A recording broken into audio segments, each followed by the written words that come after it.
Қайырлы күн, құрметті студенттер, мен Наурызбай Амангелдіұлы, Шоқан Уәлиханов атындағы Көкшетау университетінің құқық кафедрасының лекторы. Бүгінгі талдайтын тақырыбымыз қоғамдық қауіпсіздік пен қоғамдық тәртіпке қарсы жасалынатын қылмыстық құқық бұзушылықтар. Бұл тақырыптар талдау барысында жоспарына тоқталатын болсақ, қоғамдық қауіпсіздік мәселесі қазіргі кезде өзекті тақырыптардың біреуі, және сонымен қатар қоғамдық тәртіпке қарсы болатын қылмыстар топтастыру мәселесін қарастырамыз, және сонымен қатар оның құрамын талдауға тырысамыз, және соның анықтамасын беретін боламыз. Мақсатына келетін болсақ, қоғамда студенттерге жалпы қоғамға осы тақырыптың мақсатын түсіндіру, то есть жеке құрамдарын талдап беруге тырысып өз ойымызды айтамыз.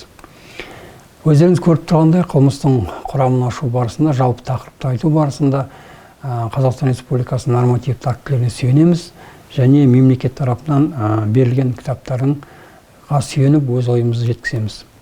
Әрине, ол негізі қылмыстық кодекстің баптарына сәйкес болады. Және сонымен қатар енді осы топтастыратын болса, қоғамда болып жатқан әрекеттер.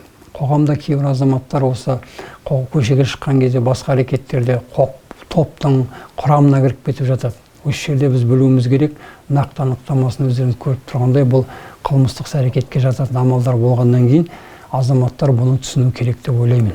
Келесінде мынау анықтамасына келген кезде, анықтамасында экстремистік қылмыстар деген ұғым бар. Бұл қылмыстар қазіргі кезде мынау көп айтылып жүр. Кейбір азаматтар мүмкін топтың құрамына кіріп кеткенін түсінбей қалуы мүмкін, бірақ оны білгендері абзал. Себебі мынау терроризм мәселесіне келген кезде, соңғы кезде тек қана Қазақстан емес, жаһандану талаптарына сәйкес көптеген мемлекеттердің территориясында осы тақырыптар көп айтылады. Себебі бұл топтың құрамына кіріп кеткен жастар өздерінің қандай баптарымен не істеп жүргенін түсінбей қалады. Артында бұның барлығы қылмыстық жауаптылық қалып келетіндігі туралы түсіне бермейді. Және бұл баптарды айту барысында жас мөлшеріне келген кезде субъекттің жас мөлшері ең төменгі талаптарға сәйкес екенін айтқымыз келеді. Келесі анықтамасына келетін болсақ, мынау түрлі түстеріне келген кезде азаматтар өздерінің ойларын айту барысында мүмкін түсінбестіктен бе, мүмкін басқа жағдайдан осы топтардың құрамында жүргенін білмей жатады, және бұлардың істеп жатқан іс-әрекеттерінің барлықтары қылмыс құрамын құрайтынын біле бермейді. Нақты терроризм дегеніміз неге деген кезде өздеріңіз көріп тұрғандай, бұның қылмыстың нақты мақсаты ол пайда табу ғой. Бұл жерде көп азаматтар оны білуі мүмкін, бірақ бұған қатысып жүрген азаматтар оны нақты түсінбегендіктен кейде оны бір саяси ойындар деп түсініп жатады. Келесі анықтамасында терроризм актісі деген анықтамалар, ол өзіміздің қылмыстық кодекстің баптарына нақты анықтама береді. Бұл жерде көрсетілген іс-әрекеттердің барлықтары терроризм актісіне жататындығы туралы айтамыз, және мемлекет тарапынан жауапқа тартатыны туралы анықтама беріледі.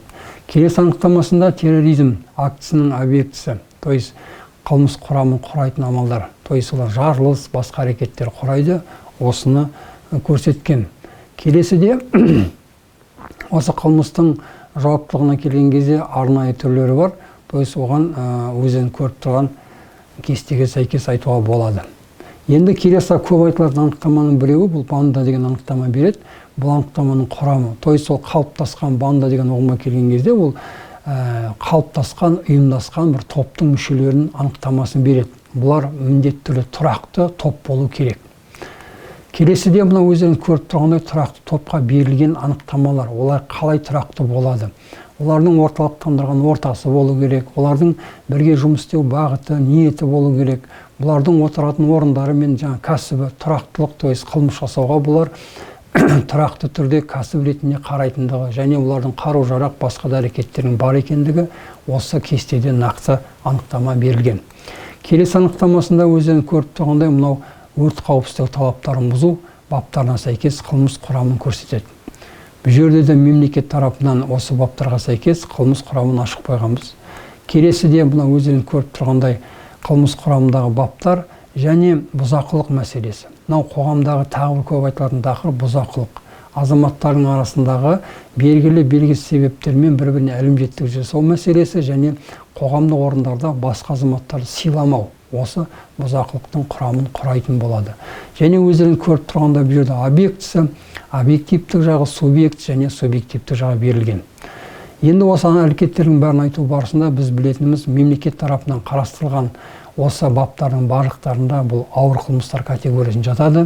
Сондықтан әрбір азаматша түсіну керек. Біз заңгер ретінде, оқытушы ретінде қоғамға да осы талаптарды көбірек айтуымыз керек. Сонда қоғамда құқықтық сауаттылықты кеңірек насихаттау барысында осы амалдарға біздің жастарымыздың көп әуес болмауына алдына тосқауыл қоя аламыз деп ойлаймын. Бүгінгі айтайын дегеніміз осы. Назар қойып тыңдағандарыңызға рахмет.